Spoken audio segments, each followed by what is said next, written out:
Nursing എളുപ്പമാണോ എന്ന് ചോദിക്കുന്ന പിള്ളേരോടാണ് എനിക്ക് പറയാനുള്ളത്. As A fourth year student nursing അത്ര എളുപ്പമൊന്നുമല്ല. നഴ്സിംഗ് ഇഷ്ടപ്പെട്ടെടുത്ത് കഷ്ടപ്പെടാൻ പോകുന്ന ഭാവിയിലെ എല്ലാ നഴ്സിംഗ് പിള്ളേർക്കും always welcome. Come explore it. നഴ്സിംഗിൽ 10-30 subject plan, case study, case presentation, viva, seminar, record, internals, practicals, clinical training, assignment. Semester ആയതുകൊണ്ട് തന്നെ എല്ലാ 6 മന്ത്സിലും university exams plus practical exams. പോരാത്തതിന് പഠിച്ചാലും തീരാത്ത കടൽ പോലത്തെ സിലബസ്. നഴ്സിംഗ് പിള്ളേർ ഏറ്റവും കൂടുതൽ പൈസ ചിലവാക്കിയേക്കുന്ന കാര്യം തന്നെ chart, A4 sheet, black ink pen, colour pen, sketch pens, brown papers. ഇതാണ് OBG റെക്കോർഡ്.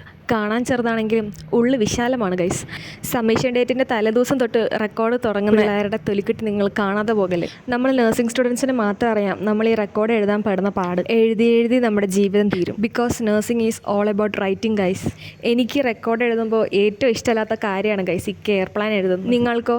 അങ്ങനെ കുറേ നേരം കുത്തിയിരുന്ന് റെക്കോർഡ് എഴുതി തീർത്തു. കഴിഞ്ഞിട്ടില്ല. ഇനി ഇത് കവർ ചെയ്ത് കൊണ്ടുപോയി സബ്മിറ്റ് ചെയ്താൽ നമ്മുടെ ടാസ്ക് കഴിയത്തുള്ളൂ. അപ്പോൾ ഓക്കെ, ബൈ.